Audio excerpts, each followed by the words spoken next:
యేసుక్రీస్తు వారి ఘనమైన శ్రేష్ఠ నామములో సంఘమంతటికి నా హృదయపూర్వక వందనాలు తెలియజేస్తూ ఉన్నాను. అందరికీ వందనాలండి. కృప కలిగిన దేవుడు మిమ్మును మీ కుటుంబములను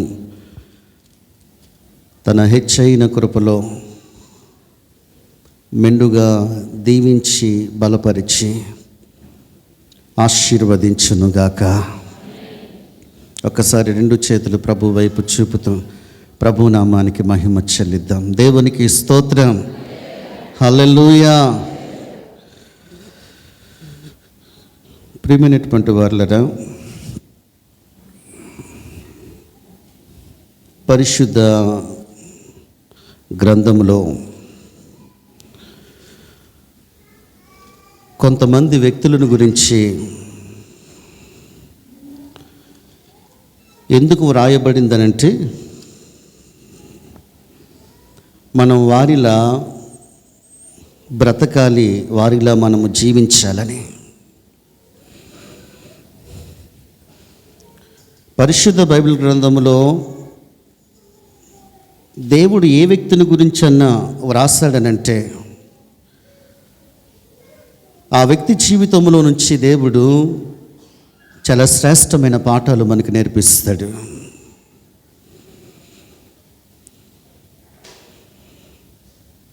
ఆ క్రమములోనే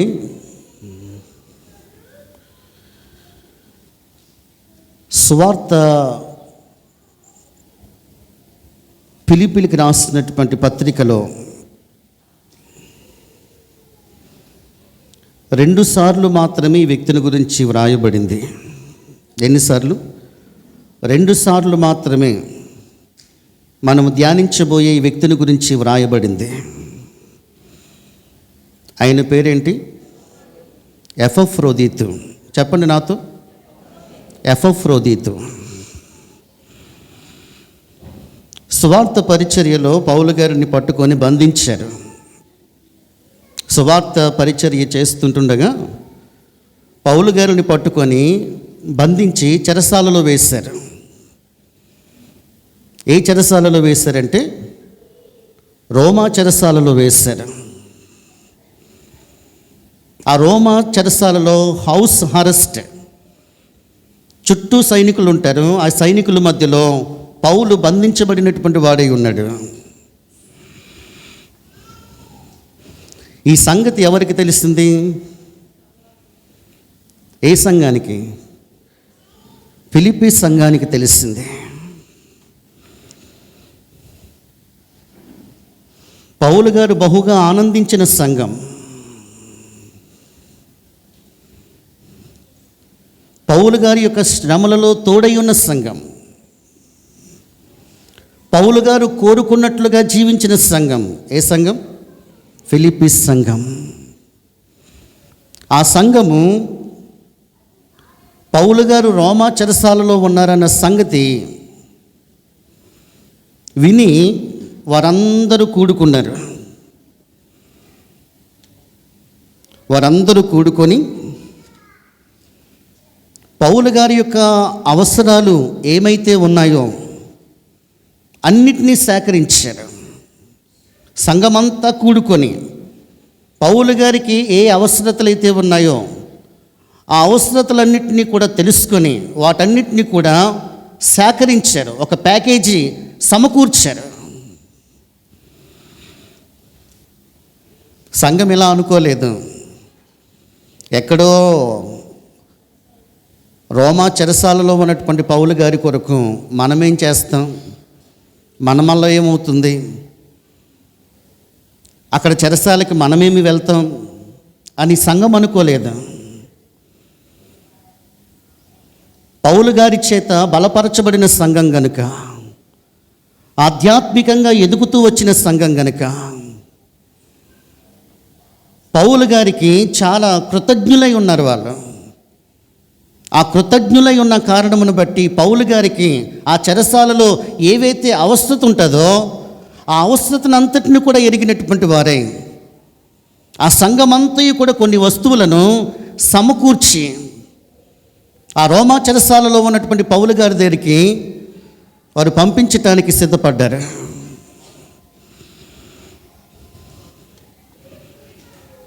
అవన్నీ చెప్పండి. ఫిలిప్పీ సంఘము నుంచి ఎక్కడికి తీసుకుని వెళ్ళాలి? రోమా చెరసాలలో ఉన్నటువంటి పౌలు గారి దగ్గరికి తీసుకుని వెళ్ళాలి. మనలాగా చెప్పండి, ఆ దినాల్లో ప్రయాణ సాధనాలు ఏవీ లేవు. ఎలా ప్రయాణం చేసి వెళ్ళాలి? గాడిదల మీద వెళ్ళొచ్చు, కాలినడక మీద, అడవుల్లో, సముద్రంలో, ఓడ ప్రయాణం, నడిచే వెళ్ళాలి. ఫిలిప్పీ నుంచి, నోట్ చేయండి మాట, ఫిలిప్పీ నుంచి రోమ్కి ఇంచుమించు 1192 కిలోమీటర్లు. ఎక్కడి నుంచి?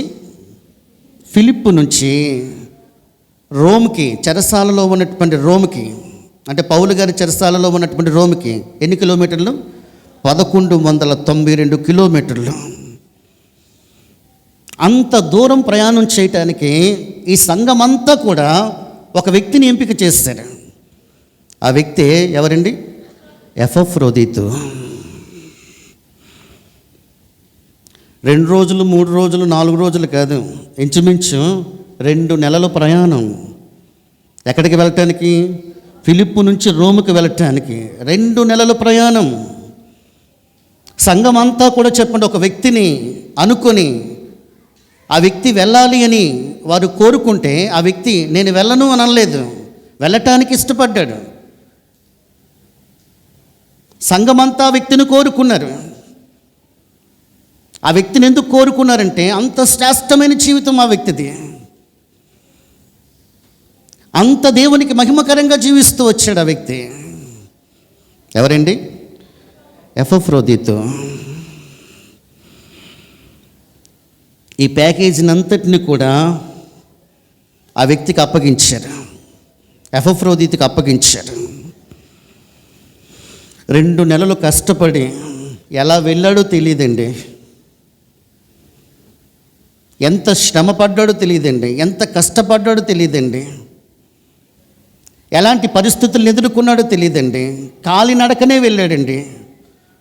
అరణ్య మార్గం గుండగా, అడవుల మధ్య, మొత్తానికి ఎవరి దగ్గరికి చేరుకున్నాడు?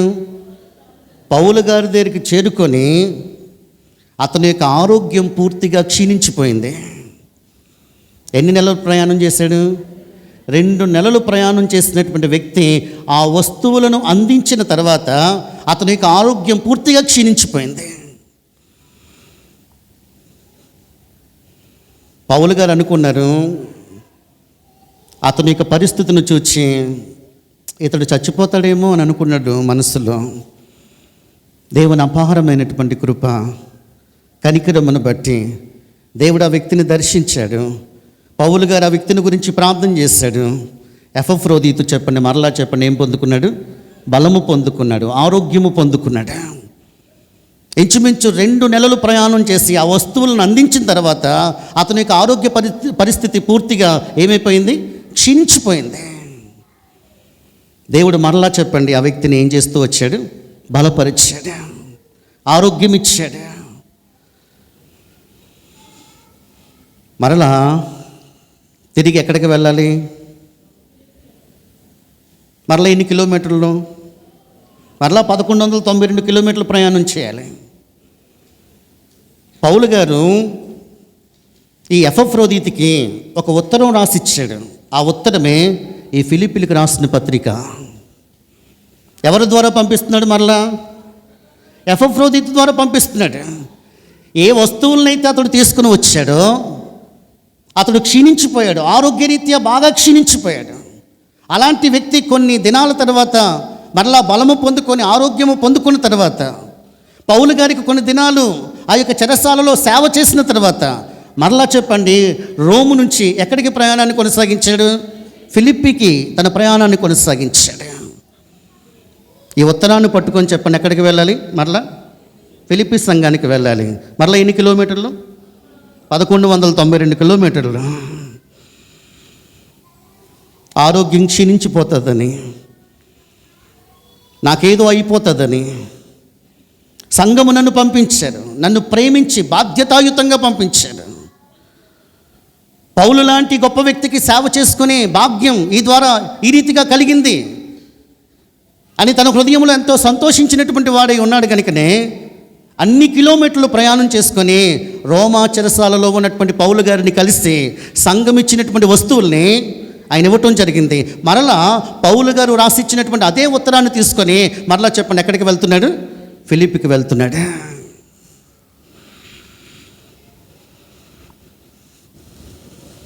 ఎపఫ్రోదీతుని గురించి ఈ ఫిలిప్పీలకు రాసినటువంటి పత్రికలో పౌలు చాలా శ్రేష్టమైనటువంటి మాటలు రాసుకుంటూ వచ్చాడు. ఇంతకీ ఎపఫ్రోదీతు అనగా అర్థం ఏంటి? మనోహరం. రెండవది సౌందర్యం. మూడవది అందమైన వాడు. నాలుగవది ఆకర్షణ కలిగినటువంటి వాడు. అంత మనోహరంగా ఉంది, అంత ఆకర్షణగా ఉంది, అంత సౌందర్యంగా ఉంది అతని జీవితం. ఈ ఎఫ్రోడైట్ అనే దేవతకు పెట్టబడినటువంటి పేరు ఇది. ఎఫ్రోడైట్ ఇది గ్రీకు పురాణాల్లో ఒక దేవతకు పెట్టబడినటువంటి పేరు ఇది. ఆ దేవతను ఆరాధిస్తారు. అంటే ఎపఫ్రోదీతు చెప్పండి ముందెవరో ఒక అన్యుడు, ఒక విగ్రహారాధికుడు. పౌలు గారి యొక్క వాక్యము చేత అతడు దర్శించబడి ప్రభువుని సొంత రక్షకునిగా అంగీకరించినటువంటి వాడు. అప్పటి నుంచి అతని జీవితం దేవునికి మనోహరంగా మారింది. దేవునికి ఆధ్యాత్మిక సౌందర్యాన్ని కలిగించినటువంటి వాడయ్యాడు. సంఘములో ఆకర్షణ కలిగినటువంటి వాడయ్యాడు. ఇంతకుముందు అతని యొక్క కుటుంబం విగ్రహారాధన కుటుంబం. వారి యొక్క తల్లిదండ్రులు చెప్పండి ఆ పేరు ఎందుకు పెట్టారంటే వారు చెప్పండి అన్యజనులు గనుక. ఎపఫ్రోదీతు ఒక గ్రీకు పురాణాల్లో ఆ దేవతను చెప్పండి ఏం చేస్తారు? ఆ దేవత చాలా అందంగా ఉంటుందంట. ఆ దేవతకు పెట్టబడినటువంటి పేరే ఎవరికి పెట్టబడింది? ఎపఫ్రోదీతుకు పెట్టబడింది. ఎపఫ్రోదీతు అనగా మనోహరము, సౌందర్యము, అందము, ఆకర్షణ.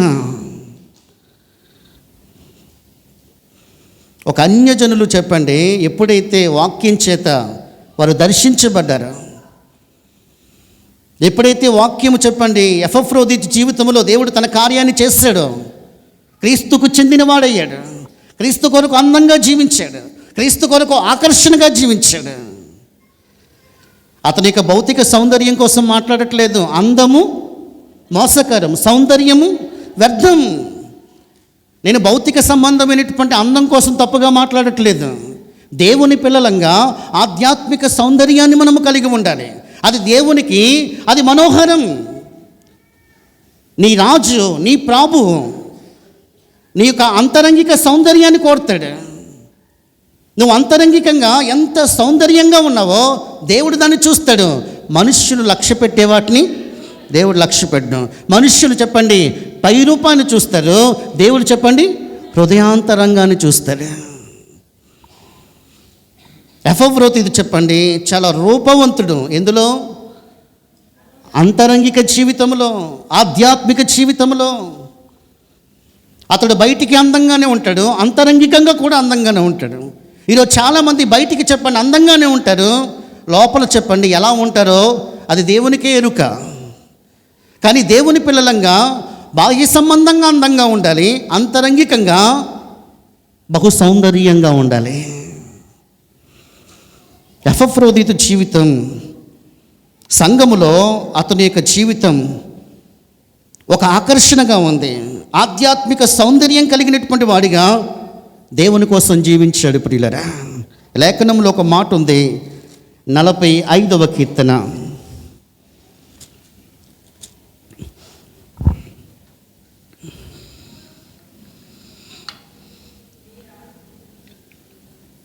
10వ చరణం. 11 వచ్చాడు. నీ రాజు, నీ ప్రభువు, అతడు నీ సౌందర్యము కోరినవాడు. రాజు చెప్పండి దేన్ని కోరుతాడు? ఏ సౌందర్యం? భౌతిక సంబంధమైనటువంటి సౌందర్యం కాదండి. ఇక్కడ ఎపఫ్రోదితు యొక్క సౌందర్యం ఏంటంటే ఆధ్యాత్మిక సౌందర్యం. ఈరోజు చాలామంది భౌతికంగా చాలా అందంగానే ఉన్నారు, కానీ మన రాజు కోరుకునే సౌందర్యం, మన ప్రభు కోరుకునే సౌందర్యం, అది ఆధ్యాత్మిక సౌందర్యం.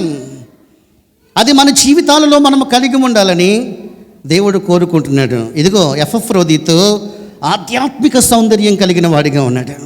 సంఘములో ఒక ఆకర్షణగా ఉన్నాడు. అతని జీవితం చాలా మనోహరంగా ఉంది, అతని జీవితం చాలా సౌందర్యంగా ఉంది. ఆధ్యాత్మిక జీవితాన్ని అతడు కట్టుకుంటూ వచ్చాడు కనుకనే అతని జీవితం సంఘానికి, దేవునికి సౌందర్యంగా మారిపోయింది.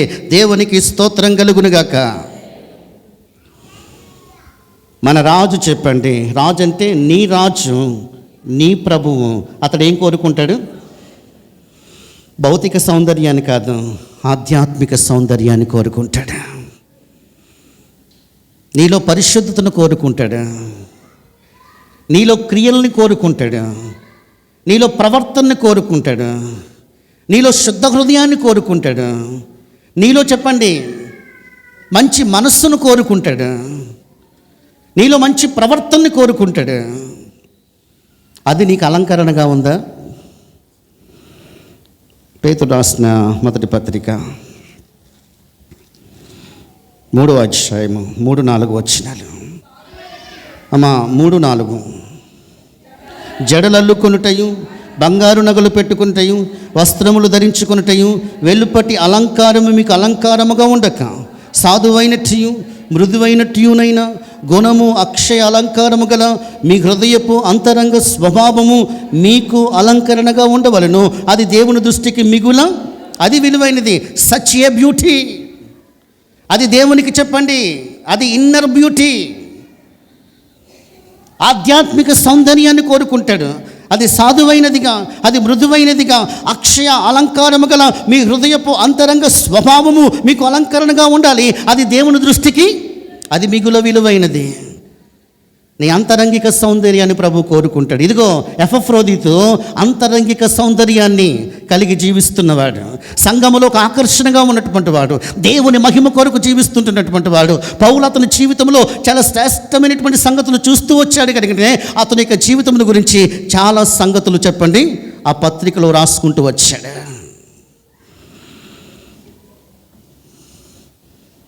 రాజు కోరుకునే సౌందర్యం మన జీవితాలలో ఉందా? ప్రభు అన్నాడు కదా, నేను పరిశుద్ధుని, మీరు ఎలా ఉండాలి? లోపల పరిశుద్ధత లేకపోతే చెప్పండి దేవుడు ఆ వ్యక్తిని సమీపిస్తాడంటారా? దేవుడు కోరుకునే ప్రవర్తన లేకపోతే, దేవుడు కోరుకునే క్రియలు లేకపోతే, దేవుడు కోరుకునేటటువంటి హృదయం లేకపోతే, అందుకే దావీదు చెప్పండి, నా యందు ఏం దయచేయమన్నాడు? శుద్ధ హృదయం, నా అంతరంగంలో స్థిరమైన మనస్సు. ఈరోజు చాలామంది మనస్సు బాగోలేదు, కలవరముతో ఉంది, హృదయం బాగోలేదు, ఆలోచనలు బాగోలేదు. బయటికి కాదండి, మన రాజు చెప్పండి ఆధ్యాత్మిక సౌందర్యాన్ని కోరుతాడు. అలాగని చెప్పండి బాహ్య సంబంధమైనటువంటి అందం కోసం, సౌందర్యం కోసం నేను తప్పుగా మాట్లాడట్లేదు. అందంగా ఉండాలి, సౌందర్యంగా ఉండాలి, చక్కగా అలంకరించుకోవాలి. 96వ కీర్తన 9వ చరణంలో కూడా అదే అన్నాడు, పరిశుద్ధ అలంకారములను ధరించుకొని యెహోవాకు చెప్పండి మీరు ఏం చేయండి? నమస్కారం చేయండి. ఏంటి పరిశుద్ధ అలంకారాలు? మనం వేసుకునేయా? అవి కాదు కదా.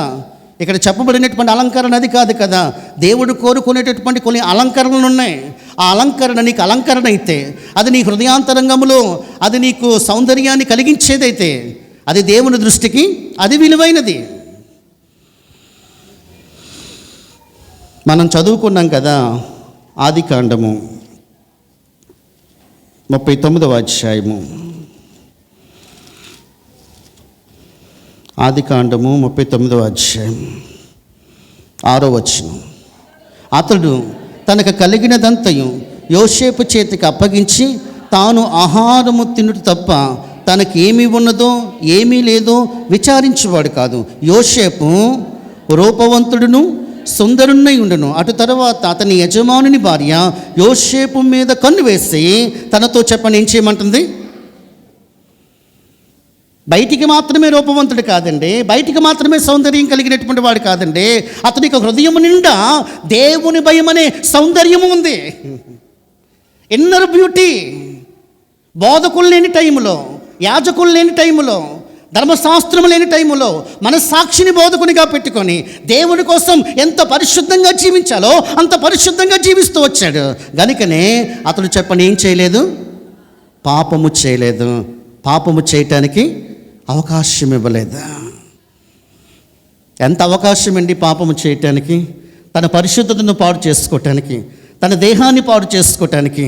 మీ దేహము చెప్పండి పరిశుద్ధాత్మకు ఏమై ఉండాలి? ఆలయమై ఉండాలి. మీ దేహములతో దేవుణ్ణి ఏం చేయాలి? ఘనపరచాలి, మహిమపరచాలి. మన దేహము పరిశుద్ధాత్మక నిలయంగా ఉండాలి. నా ఆలోచన, నా తలంపు, ప్రతి క్షణం, ప్రతి నిమిషం నా దేవుని కోసం నేను హోలీగా ఉండాలి అన్న ఆధ్యాత్మిక సౌందర్యం దేవుని పిల్లలంగా మనము కలిగి ఉండాలి. మీరు ఇంగ్లీష్ బైబిల్లో చూడండి, ఆదికాండం 24:16 ఆమె మిక్కిలి చక్కనిది. ఎవరిని గూర్చి? రెబ్కాను గూర్చి. ఆమె చెప్పండి ఏ పురుషుణ్ణి? అది ఆమె యొక్క బ్యూటీ ఏంటో తెలుసా? ఆమె యొక్క అందం దేవుని కోసం చెప్పండి హోలీగా బ్రతకటం. ఇంగ్లీష్ బైబిల్లో రాయబడింది బ్యూటీ. ఏంటి ఆమె అందం? ఆమె చక్కనిది, సచ్ ఏ బ్యూటీ. ఏంటి ఆమె అందం? ఏ పురుషుడు ఆమెను దేవుని కోసం అలా జీవించింది. మరి యొక్క ఆధ్యాత్మిక సౌందర్యాన్ని దేవుడు కోరుకున్నాడు కనుకనే పరలోకమంతా మాట్లాడుకుంది. తనకి చెప్పండి తల్లిగా ఉండేటటువంటి ఆధిక్యత మరియా ఎందుకు సంపాదించుకుందంటే మరి యొక్క అంతరంగం చెప్పండి దేవుని దృష్టికి ఎలాగుంది? చాలా హోలీగా ఉంది. అబిగయిలు ఆమెను గురించి బైబిల్ గ్రంథంలో ఒక మాట ఉంది. ఆమె రూపసి, ఆమె భర్త మోటువాడు, దుర్మార్గుడు. ఆమె రూపసి, కానీ ఆమెలో చెప్పండి ఒక బుద్ధి ఉంది. ఆమె సుబుద్ధి కలిగింది. మంచి బుద్ధిని తనకి చెప్పండి అంతరంగికంగా కలిగి ఉంది. మంచి బుద్ధి కలిగి ఉందండి. తన భర్త మోటువాడు, దుర్మార్గుడు, కానీ దేవుని కోసం అబిగయిలు ఎలా జీవించింది? చాలా శ్రేష్టంగా జీవించింది. సుబుద్ధి కలిగి జీవించింది. సుబుద్ధి యెహోవా ఇచ్చు దానం. ఈరోజు చాలామంది బుద్ధులు బాగుండట్లేదు. ఈరోజు చాలామంది ప్రవర్తనలు బాగుండట్లేదు. ఎంత అందం ఉంటే ఏంటి? ఏది చెప్పండి మనకు అలంకరణగా ఉండాలి? గుణవతి అయిన ఏది? అక్కడ చెప్పండి గుణవతి అంటే ఏంటిది? గుణం గురించి మాట్లాడాడు. గుణవతి అయిన భార్య దొరుకుట అరుదు, అది ముత్యము కంటే అమూల్యమైనది. గుణం లేకపోతే ఎంత అందంగా ఉంటాయేంటి? గుణవతి, మంచి బుద్ధి. ఇదిగో ఎఫ్రోదితు బయటికి మాత్రమే కదా, పేరుకు తగిన ఆధ్యాత్మిక సౌందర్యం కలిగినటువంటి వాడిగా అతను జీవిస్తూ వచ్చాడు. గరికనే పరిశుద్ధాత్మదేవుడు అతని గురించి ఈ శ్రేష్టమైనటువంటి మాటలు రాయించాడు. ప్రియులారా, ఇక నేరుగా ఫిలిప్పీలకు రాసిన పత్రిక దగ్గరికి మనం వెళ్ళిపోదాం. ఇక్కడ నుంచి మీరు చాలా త్వరగా ఈ మాటలు మీరు దయచేసి నాకు సహాయం చేయాలని నేను ప్రభు పేరిట నేను ప్రేమతో మీకు మనవి చేస్తూ ఉంటున్నాను. రండి, ఫిలిప్పీలకు రాసినటువంటి పత్రిక ఎఫ్రోదితుని గురించి పౌలు గారు రాసినటువంటి కొన్ని మాటలు నేను లేఖనపు వెలుగులో నేను మీకు చూపించడానికి నేను ప్రయత్నం చేస్తాను. 2వ అధ్యాయము 25వ వచనం. మరియు అక్కడ కాకండి, నా సహోదరుడును. ఏమన్నాడు ఎఫ్రోదితుని గురించి పౌలు గారు? నా సహోదరుడు. పౌలు గారి చేత ఎంత ఆధిక్యతను పొందుకున్నాడు చూడండి ప్రియులారా. అది మామూలు ఆధిక్యత కాదండి. అంత పటిష్టమైనటువంటి బంధాన్ని, సంబంధాన్ని అతడు కలిగి ఉన్నాడు కనుకనే పత్రికలో ఎఫ్రోదితుని గురించి పౌలు గారు రాసినటువంటి మాట నా సహోదరుడు. అంటే ఒక బంధురీత్యా మాట్లాడుతున్నాడు, ఒక అన్నదమ్ముల మధ్య సంబంధంగా మాట్లాడుతున్నాడు. ఎవరనంటాం? సహోదరుడని. అంతటి ఆధిక్యతను పొందుకున్నాడండి ఎఫ్రోదితు. నా సహోదరుడు అనేటటువంటి మాట పౌలు గారి నోట వచ్చిందంటే ఎంతగా ఎఫ్రోదితు పౌలు గారిని ప్రేమించాడు, ఎంత పటిష్టమైనటువంటి సంబంధాన్ని పౌలు గారితో కలిగి ఉన్నాడో మనం అర్థం చేసుకోవచ్చు. యేసుక్రీస్తు ప్రభు వారు ఒక మాట చెప్పారు, దాన్ని బట్టి మీకు అర్థమవుతుంది. మార్కు రాసిన సువార్త 3వ అధ్యాయము, మార్కు రాసిన సువార్త 3వ అధ్యాయము 32వ వచనం నుంచి మనం చదువుదాం. వారు, ఇదిగో నీ తల్లియు నీ సహోదరులు వెలపలు ఉండి నీ కోసము వెతుకుచున్నారని ఆయనతో చెప్పగా, ఆయన నా తల్లి నా సహోదరులు ఎవరని తన చుట్టూ కూర్చున్న వారిని కలయచూచి, ఇదిగో నా తల్లియు నా సహోదరులు, దేవుని చిత్తమును జరిగించువాడే నా సహోదరుడియు నా సహోదరియు అని ప్రభువు చెప్పాడు. అంటే పౌలు గారికి ఎందుకు సహోదరుడయ్యాడు తెలుసా? ఎపఫ్రోదీతు చెప్పండి, రాసుకోండి అక్కడ. దేవుని చిత్తాన్ని పరిపూర్ణంగా జరిగించేవాడు. దేవునికి స్తోత్రం. ఎందుకు నాకు సహోదరుడు తెలుసా? అక్కడ లేఖనంలో రాయబడినటువంటి మాట 3:35, దేవుని చిత్తము చొప్పున జరిగించేవాడే నా సహోదరుడా. అంటే ఎపఫ్రోదీతు చెప్పండి, దేవుని చిత్తానికి వ్యతిరేకంగా ఏమిచ్చాడు? మనము దేవునికి సహోదరులం అవ్వాలంటే, సహోదరులం అవ్వాలంటే, దేవుడు మనకి ఇట్టి ఆధిక్యతను ఇవ్వాలంటే, ఇక్కడ లేఖనములో చెప్తున్నటువంటి మాటను బట్టి దేవుని చిత్తాన్ని మనము జరిగించే వారము కావాలి. ఏ మాట అంటున్నాడు పౌలు గారు ఎపఫ్రోదీతుని? నా సహోదరుడా. నా హృదయంలో అతనికి ఒక ప్రత్యేక స్థానం ఉంది. అతనితో నాకు ఒక మంచి సంబంధం ఉంది, బాంధవ్యం ఉంది. ఎంత మంచి ఆధిక్యతను కలిగి ఉన్నాడు. రెండవది, ఎందుకు సహోదరుడయ్యాడు తెలుసా? ఒక సేవకునిగా కాదండి, ఒక సేవకునిగా ఎంత ప్రేమించాలో ఒక సేవకుని. ఇదిగో నేను ఈయన చేత రక్షించబడ్డాను గనుక, రక్షించబడినటువంటి దినము నుంచి పౌలు గారిని ఎంత పరిపూర్ణంగా ప్రేమించాలో అంత పరిపూర్ణంగా ప్రేమిస్తూ వచ్చాడు కనుకనే పౌలు గారి నోట ఎపఫ్రోదీతు గురించి పౌలు గారి శ్రేష్టమైనటువంటి మాట అన్నారు. అంటే దైవజనుని చెప్పని ఏం చేస్తున్నాడు? మిక్కటంగా ప్రేమిస్తున్నాడు. దేవుని చిత్తం మాత్రమే కాదు, దైవజనుని చెప్పని ఏం చేసేవాడు? పరిపూర్ణంగా ప్రేమించేవాడు. రండి, లేఖనములో ఒక మాటను నేను మీకు చూపిస్తాను. లేఖనములో మనము చూద్దాం. 1 యోహాను రాసినటువంటి పత్రిక 4వ అధ్యాయము 20-21 వచనాలు. ఎవడైనను నేను దేవుణ్ణి ప్రేమించుచున్నానని చెప్పి తన సహోదరుని ద్వేషించిన ఎడల అతడు అబద్ధికుడగును. తాను చూచిన తన సహోదరుని ప్రేమింపనవాడు తాను చూడని దేవుణ్ణి ప్రేమింపలేడు. దేవుణ్ణి ప్రేమించేవాడు తన సహోదరుని కూడా ప్రేమించాడు. ఈ ఆజ్ఞ, ఈ లేఖనపు నెరవేర్పులో కూడినటువంటి మాట ఎవరి జీవితపు నెరవేర్పులోనికి వచ్చింది? ఎపఫ్రోదీతు. అందుకోసమే నాకు ఏంటంటాడు? సహోదరుడా. నన్ను అంతగా ప్రేమించాడు. దేవుని ఆజ్ఞను చెప్పండి, అతడు నెరవేరుస్తున్నవాడిగా ఉన్నాడు. దేవుని ఆజ్ఞను గైకున్నవాడిగా ఉన్నాడు. ఈరోజు చాలామంది మేము దేవుణ్ణి ప్రేమిస్తున్నామని చెప్పండి, తోటి సహోదరులను ఏం చేస్తారు? ద్వేషిస్తూ ఉంటుంటారు. వారు చెప్పండి, ఇంకా ఎక్కడున్నారు వాళ్ళు? ఇంకా ఎక్కడున్నారు? 2వ అధ్యాయం చదవండి, 10-11 వచనాలు. 1 యోహాను 2:10, తన సహోదరుని ప్రేమించేవాడు వెలుగులో ఉన్నవాడు. 11వ వచనం, తన సహోదరుని ద్వేషించేవాడు చీకట్లో ఉన్నాడు. ప్రేమించేవాడు. ఇదిగో ఎపఫ్రోదీతు సేవకుడైనటువంటి పౌలు గారిని పరిపూర్ణంగా ప్రేమించాడు కనుకనే అతడు వెలుగులో ఉన్నాడు. అతడు పౌలు గారి యొక్క ప్రేమను పొందుకున్నాడు. పౌలు గారిని గురించి చెప్పండి, ఆ పటిష్టమైనటువంటి సంబంధ బాంధవ్యాన్ని పౌలు గారితో కలిగి ఉన్నాడు గనుకనే పౌలు గారు చెప్పండి ప్రారంభంలో అతన్ని గురించి అంటున్నటువంటి మాట ఏంటి? నా సహోదరుడా.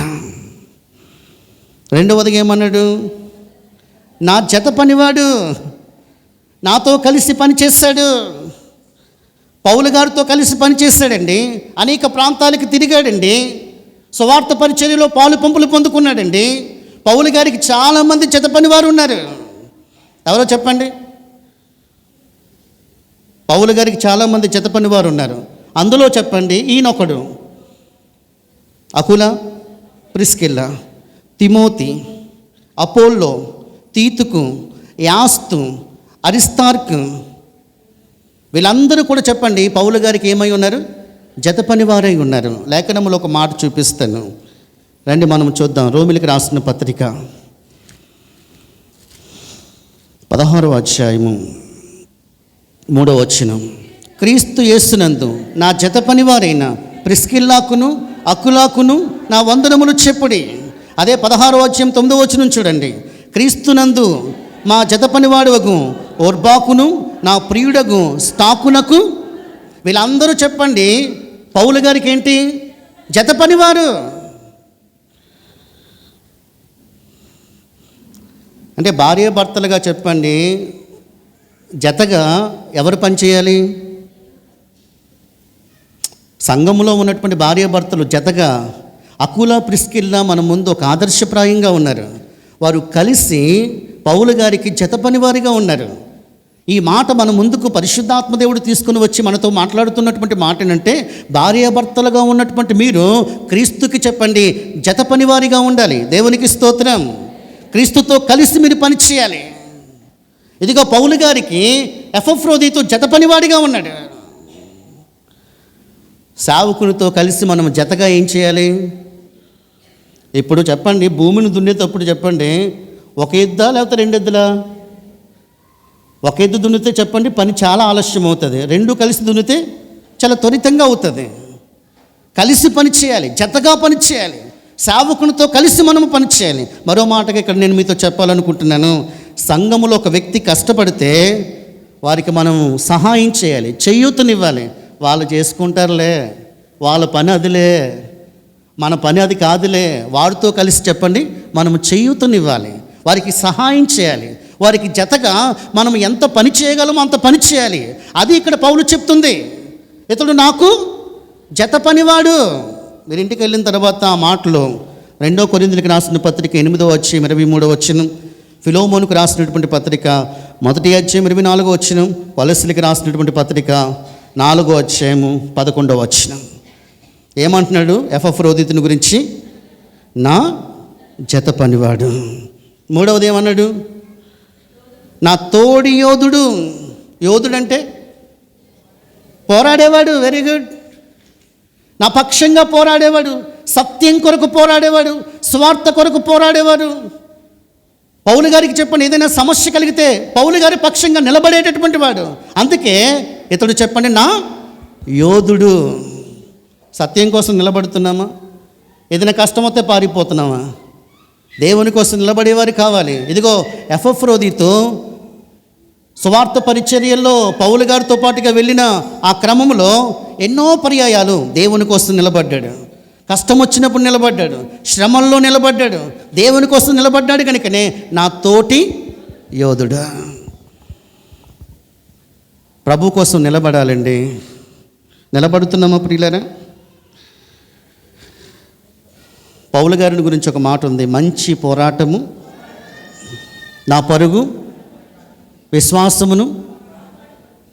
ఇదిగో మంచి పోరాటం చేసేటటువంటి ఆ పోరాట పటిమ కలిగినటువంటి పౌలు గారి కోసం ఒక పోరాట యోధుడిగా ఎపఫ్రోదితు నిలబడ్డాడండి. ఎలాంటి పోరాటాలు? ఒక మాట చెప్తే ఈ మాట మీరు లేఖనములో ఈ మాటను బట్టి ఒకసారి మీరు చూడండి ప్రియులారా. అపోస్తలుల కార్యాలు 14వ అధ్యాయము 19వ వచనం. అంతియోకే నుండి ఈకోనే నుండి యూదులు వచ్చి జనసమూహమును తమ పక్షముగా చేసుకొని పౌలు మీద రాళ్ళు రువ్వి అతడు చనిపోయినని అతన్ని పట్టణపు వెలుపలకు ఆ ఈడ్చిన సందర్భంలో చెప్పండి అతనికి జత పని వారిగా చాలామంది ఉన్నారు. ఆ సందర్భాన్ని కళ్ళారా చూసినటువంటి వాడు ఈ ఎపఫ్రోదితు. ఈడ్ చేసినటువంటి పరిస్థితుల్లో చెప్పండి, అమ్మ బాబు నేను ఇక సువార్తను ప్రకటించలేను, నా వల్ల కాదు అని చెప్పండి. వేరే పట్టణానికి చెప్పండి పౌలు గారు పారిపోలేదు. మరలా చెప్పండి, శిష్యుల మనస్సులను 22వ వచనం చూడండి. శిష్యుల మనస్సులను దృఢపరిచి విశ్వాసమందు నిలకడగా ఉండవలననియు అనేక శ్రమలను అనుభవించి మనము దేవుని రాజ్యంలో ప్రవేశింపవలననియు వారిని హెచ్చరించాడు. అతడు శ్రమ పొందుతూ శిష్యుల మనస్సులను చెప్పండి ఏం చేస్తున్నాడు? ఇది పోరాట యోధుడు అంటే. మనకేం కాదు, దేవుడు మనకున్నాడు, దేవుడు మన పక్షంగా ఉన్నాడు. ప్రభు కోసం మనం నిలబడదాం, సత్యం కోసం మనం నిలబడదాం. ఒక సేవకుని కొరకు నిలబడ్డాడండి, సేవకుని పక్షంగా నిలబడ్డాడండి, సేవకుని కోసం చచ్చిపోవటానికి సిద్ధపడ్డాడండి. అందుకోసమే నా యోధుడు ప్రాణం పెట్టడానికి సిద్ధపడినటువంటి వాడు, పౌలు గారి కోసం చచ్చిపోవటానికి సిద్ధపడినటువంటి వాడు, క్రీస్తు కొరకు హతసాక్షి అయిపోవటానికైనా వెనకాడినటువంటి వాడు ఎపఫ్రోదిత్. ఎంత శ్రేష్టమైన జీవితం. తర్వాత మాట ఏమన్నాడు? మీ దూత, మెసెంజర్, మంచి వర్తమానికుడు. పౌలు గారి దగ్గరికి చెప్పండి, మంచి సమాచారాన్ని తీసుకుని వెళ్తాడు, సంఘము యొద్దకు మంచి సమాచారాన్ని తీసుకుని వెళ్తాడు. దూత అంటే ఏంటి? మంచి వర్తమానాన్ని తీసుకుని వెళ్ళేవారు. ఇదిగో సంఘానికి ఒక దూత ఉన్నాడు. ఇలాంటి దూతలు ఉండటం సంఘానికి ఆశీర్వాదం. ఎపఫ్రోదితు లాంటి దూతలు ఉంటే సంఘం ఆశీర్వాదకరంగా ఉంటుంది. సేవకుని దగ్గరికి మంచి వర్తమానం, సంఘము దగ్గరికి మంచి వర్తమానం తీసుకుని వెళుతున్నటువంటి ఒక దూత. ఇదిగో మీ దూత.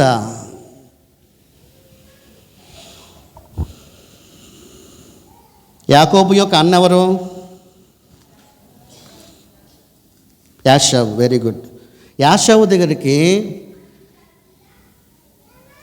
యాకోబు వెళ్ళక మునుపు కొంతమందిని పంపించాడు. ఎవరిని? దూతలను పంపించాడు.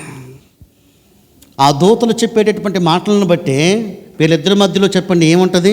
సమన్వయం, సమాధానం. చూడండి, ఆదికాండము 33వ అధ్యాయం 3-4 వచనాలు, 32వ అధ్యాయం 3-4 వచనాలు. యాకోబు ఏదోము దేశమును అనగా శేయీరు దేశమునున్న తన సహోదరుడైనటువంటి యాషావు నొద్దకు దూతలను చెప్పండి తనకంటే ముందుగా పంపించాడు. ఈ దూతలు సమాధాన పరిచేవండి.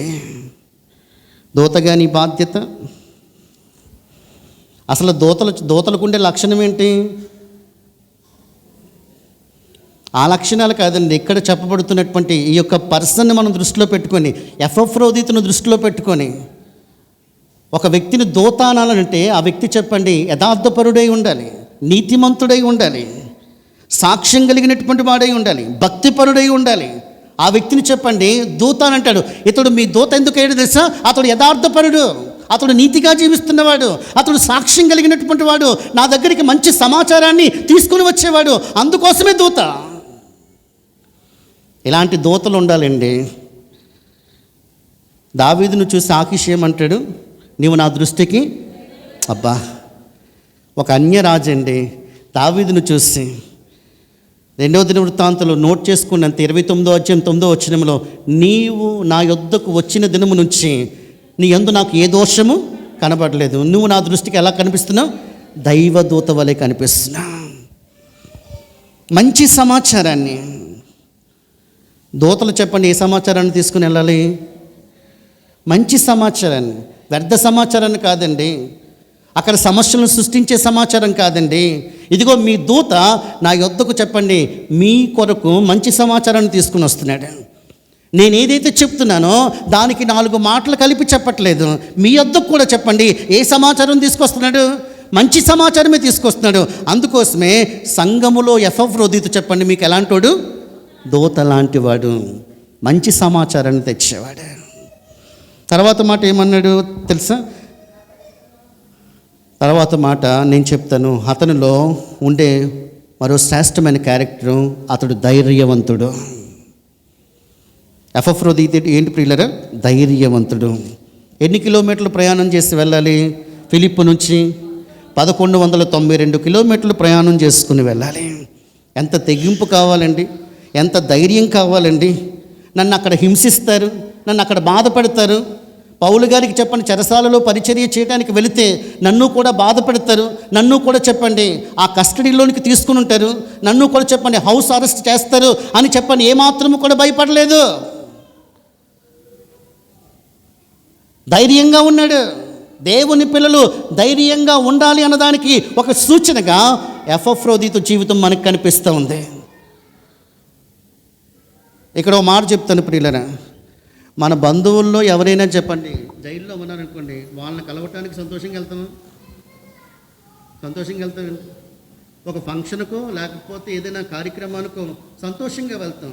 కానీ ఒక జైల్లో ఉన్న వ్యక్తి దగ్గరికి అతడు నామోషిగా ఫీల్ అవ్వలేదండి. ఎంత తగ్గింపు ఉంటే, ఎంత తెగింపు ఉంటే, ఎంత ధైర్యం ఉంటే చెరసాలలో ఉన్నటువంటి పౌలు గారి దగ్గరికి వెళ్ళటానికి ఆ ధైర్యాన్ని ఎపఫ్రోదితు కలిగి ఉంటాడు. వెళ్తుంది రాజభవనానికి కాదు, వెళ్తుంది ఎక్కడికి? చెరసాలలోనికి. ధైర్యంగా వెళ్ళాడండి. అతని యొక్క ఆరోగ్యం క్షీణించుకుపోయినా కానీ దానికోసం లెక్క చేయలేదండి. దేవుని పిల్లలు ఎలా ఉండాలని ఎపఫ్రోదితు మనకు నేర్పిస్తున్నాడు. ధైర్యంగా ఉండాలి. లేఖనంలో ఒక మాట ఉంది, 2 తిమోతి 1:7 దేవుడు మనకి పిరికితనము కలిగినటువంటి ఆత్మను ఇయ్యలేదు. ఎలాంటి ఆత్మను ఇచ్చాడు? దత్తపుత్రాత్మను, శక్తి కలిగిన ఆత్మను దేవుడు మనకి ఇచ్చాడు. దేవుని పిల్లలు చెప్పండి, ఎప్పుడు ధైర్యంగా ఉండాలి. ఎపఫ్రోదితు చెప్పండి, అంత ధైర్యాన్ని ఎవరిని బట్టి కలిగి ఉన్నాడు? దేవుణ్ణి బట్టి, పౌలు గారిని బట్టి. ఈరోజు చాలామంది చెప్పండి, వారికి ఎదురవుతున్నటువంటి సమస్యలను బట్టి ఎంత పిరికివారిగా ఉంటారో. నా కుటుంబం ఏమైపోతుందో, నా బిడ్డలు ఏమైపోతారో, నాకు ఎదురవుతున్నటువంటి సమస్యలను బట్టి నేనేమైపోతాను అని చెప్పండి, ధైర్యాన్ని కోల్పోతారు. ఇక్కడ ఎపఫ్రోదితు తన జీవితం ద్వారా నీకు నాకు నేర్పించే పాఠం ఏంటంటే, మనం ప్రభు కొరకు ఎలా ఉండాలి? ధైర్యంగా ఉండాలి. యేసుతో ఉన్న వాళ్ళకి చెప్పండి ఏముంటుంది? ప్రభుతో ఉన్న వాళ్ళకి ఏముంటుందండి? ధైర్యం ఉంటుంది. ఈ మాట చూడండి ప్రియులారా, అపోస్తలుల కార్యాలు 4:13. వారు పేతురు యోహానులు ధైర్యము చూచినప్పుడు వారు విద్య లేని పాములను గ్రహించి ఆశ్చర్యపడి వారు యేసుతో కూడా ప్రభువుతో ఉంటే చెప్పండి నీకేమొస్తుంది? ధైర్యం. ఎపఫ్రోదితు దేవునితో ఉన్నాడు కనుకనే, సేవకునితో జత పనివాడిగా ఉన్నాడు కనుకనే ఎలా లేడు? పిరికివాడిగా లేడు. ఎలా ఉన్నాడు? ధైర్యవంతుడిగా ఉన్నాడు. మీరు ఎలా ఉండకూడదు? ప్రతిదానికి భయపడిపోకూడదు. గొల్లియాతును చూసి ఇశ్రాయేలీలందరూ చెప్పండి అతని యొద్ద నుంచి పారిపోయారేమో కానీ, అతని అన్నలను చూడడానికి వచ్చినటువంటి దావీదు చెప్పండి, ఈ సున్నతి లేనటువంటి ఫిలిష్తీయుడు ఏ పాటివాడు? ఏమొచ్చింది? రోషం. భయపడలేదండి. ఎపఫ్రోదితు జీవితంలో మరో లక్షణం ఏంటో తెలుసా? అతడు పరిచర్య చేయవాడు. ఎవరికి పరిచర్య చేయడానికి వెళ్ళాడు చెరసాల్లో? పౌలు గారు బయటికి రావడానికి లేదండి, ఆయన హౌస్ అరెస్ట్లో ఉన్నాడు. పౌలు గారి దగ్గరికి ఎవరైనా వెళ్ళి పరిచర్య చేయొచ్చు. అక్కడ రోమా చెరసాలలో ఆ అవకాశాన్ని కల్పిస్తారు. ఇక్కడ నుంచి ఎవరైనా వెళ్ళి చెరసాలలో ఉన్నటువంటి పౌలు గారికి ఏం చేయొచ్చు? పరిచర్య చేయొచ్చు. అలాంటి గొప్ప సేవకునికి పరిచర్య చేయటానికి ఇతడు తీర్మానించుకొని అన్ని కిలోమీటర్లు ప్రయాణం చేసి వెళ్ళాడు. ఎవరికి పరిచర్య చేయటానికి? అందరూ తమ సొంత వారికే, అందరూ తమ సొంత కార్యాలే చేస్తున్నారు కానీ ఎవరు చెప్పండి దేవుని పరిచర్య చేయట్లేదా? ఎట్లా చెప్పమంటారు పిల్లలు? పరిచర్య చేసేవాడే ఏమవుతాడు? పాలకుడు అవుతాడు. పరిచర్య చేసేవారిని దేవుడు దీవిస్తాడు. ఈరోజు చాలామందికి పరిచర్య అంటే చాలా నిర్లక్ష్యం ప్రియులారా. అందుకే ప్రభు చెప్పాడు లూకాసు వార్తలో అద్భుతమైన మాటలు మీరు చూడాలి. ఈ మాటలు మీరు అండర్లైన్ చేయాలి ప్రియమైనటువంటి వారులారా. లూకాసు వార్త 22 నేను ముగింపులోనికి వచ్చేస్తా ఉన్నాను. లూకాసు వార్త 22 26, 27 మీరైతే అలాగ ఉండరాదు. మీలో గొప్పవాడు చిన్నవాని వలెను, అధిపతి పరిచారకుని వలెను ఉండవలెను. గొప్పవాడెవడు? భోజన పంక్తిని కూర్చుండేవాడా? పరిచర్య చేయవాడే. పంక్తిని కూర్చుండేవాడే కదా. అయినను నేను మీ మధ్య ఎలా ఉన్నాను? అబ్బా, ప్రభు తన గురించి తాను చెప్పుకుంటున్నటువంటి మాట, నేను మీ మధ్య ఎలా ఉన్నాను? పరిచర్య చేయువాని వలె ఉన్నానా. ఏలీ దగ్గర సమూయేలు ఏం చేస్తున్నాడు? పరిచర్య చేస్తున్నాడు. ఏమయ్యాడు? గొప్ప యాజకుడయ్యాడు, గొప్ప ప్రవక్త అయ్యాడు. ఏలియా దగ్గర ఎలీషా పరిచర్య చేస్తున్నాడు. పరిచర్య అంటే ఏం చేస్తున్నాడు? చేతుల మీద నీళ్లు పోస్తున్నాడు. గొప్ప ప్రవక్త అయ్యాడు. దేవుని పరిచర్య మనం ఒక మాట చూడండి ప్రియులరా. 1 సమూయేలు గ్రంథం 3:1 బాలుడైన సమూయేలు ఏలీ ఎదుట యెహోవాకు ఏం చేస్తున్నాడు? పరిచర్య చేస్తున్నాడు.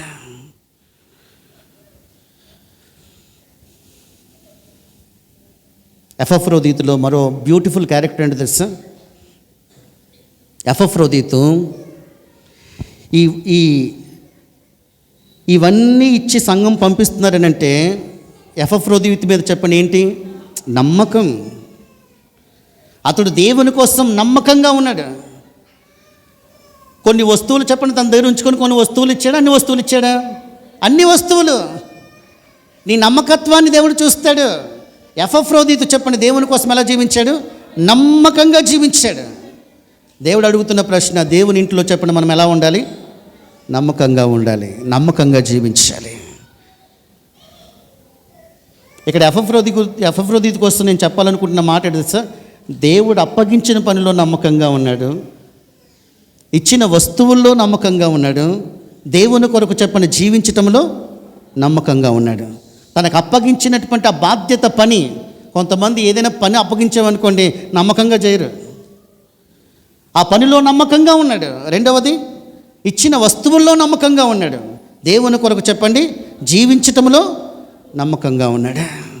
లూకాసు వార్త జస్ట్ ఒక్క మాట చదవండి ప్రియులారా. లూకాసు వార్త 16వ అధ్యాయము. దయచేసి పిల్లలు ఏడుస్తుంటున్నట్లయితే తల్లి వారు కాస్త వారిని మీరు మీ స్వాధీనంలో ఉంచుకోవాలి. 10-11 వచ్చినాను. మిక్కిలి కొంచెములో నమ్మకముగా ఉండేవాడు ఎక్కువలో నమ్మకముగా ఉండను, మిక్కిలి కొంచెములో అన్యాయముగా ఉండేవాడు ఎక్కువలో అన్యాయంగా ఉంటాడు. ఇదిగో మిక్కిలి కొంచెములో ఏ ప్యాకేజ్ అయితే పౌలు గారికి పంపిస్తున్నారో ఆ వస్తువులన్నింటినీ కూడా నమ్మకంగా పట్టుకుని వెళ్ళాడండి.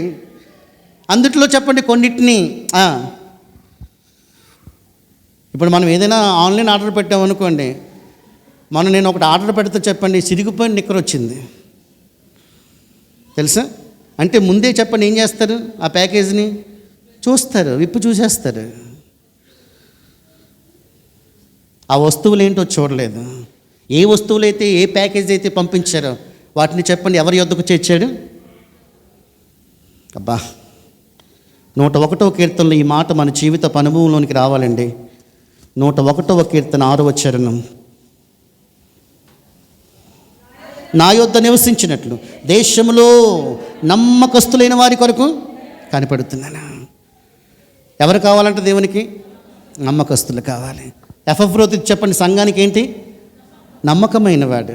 నమ్మకమైన వారికి దీవెనలు మెండుగా కలుగుతాయి. లాస్ట్ మాట, క్రీస్తు నిమిత్తం చావునకు సిద్ధపడ్డాడండి. క్రీస్తు కోసం నేను చచ్చిపోయినా పర్వాలేదు, తన ప్రాణాలు ఇవ్వటానికి సిద్ధపడ్డాడు. ఫిలిప్పీయులకు రాసినటువంటి పత్రిక, ప్రభు కోసం ప్రాణాలు పెట్టాలండి, ప్రాణం అర్పించే వారంగా మనం ఉండాలి. చూడండి 2వ అధ్యాయం 30వ వచనం. నా ఎడల మీ ఉపచర్యలో ఉన్న కొదువును తీర్చుటకే అతడు తన ప్రాణమును లక్ష్య పెట్టక క్రీస్తు పని నిమిత్తం చావునకు సిద్ధమయ్యుండును గనక పూర్ణానందముతో ప్రభువునంతను చేర్చుకొని అట్టివారిని గనపరచండి. ప్రాణాన్ని ఏం చేయలేదు అంటే ఏమనుకున్నాడు? చనిపోయినా పర్వాలేదు క్రీస్తు నిమిత్తం. ఈ మాట చెప్పండి ఇప్పుడు చెప్పాలి మనం. నా మొట్టుకైతే అది పౌలు గారు చెప్పిన మాట గుండెల్లో పడింది. నేను పౌలు గారి కోసం ఏమైపోయినా పర్వాలేదు, దేవుని కోసం ఏమైపోయినా పర్లేదు, చావునకు తెగించాడు. అకుల ప్రిస్కిల్లాను గురించి వారు చెప్పండి 16వ అధ్యాయంలో ఈ మాట చదువుకొని చిన్ని ప్రార్థన చేసుకుందాం. రోమిలికి రాసిన పత్రిక నేను ఇక పొడిగించను. రోమిలికి రాసినటువంటి పత్రిక 16వ అధ్యాయము 4వ వచనం. వారు నా ప్రాణము కొరకు తమ ప్రాణములను ఇచ్చుటకు తెగించారు. ఎవరి కోసం? పౌలు గారి కోసం నా ప్రాణాలు ఇవ్వటానికి తెగించారు. ఇదిగో ఇక్కడ ఎపఫ్రోదితు నా కోసం కూడా చెప్పని ప్రాణాలు ఏం చేయలేదు, లక్ష్య పెట్టలేదు, ప్రాణం ఇవ్వటానికి తెగించాడు. క్రీస్తు కొరకు ఏమైపోయినా పర్వాలేదు. రోమపత్రికలో ఒక మాట ఉంటుంది 14:8 అనుకుంటా, ఇంకా బ్రతికినా ప్రభు కోసమే బ్రతకాలి, చనిపోయినా ప్రభు కోసమే జీవించాలి. అట్టి తీర్మానంతో ఎపఫ్రోదితు వలె మనము జీవించడానికి పరిశుద్ధాత్ముడు మనందరినీ బలపరచడానికి, ఎపఫ్రోదితు లాంటి వాళ్ళు సంఘములో లేవటానికి పరిశుద్ధాత్ముడు మనందరినీ బలపరిచి ఆశీర్వదించి నడిపించును గాక. ఆమేన్.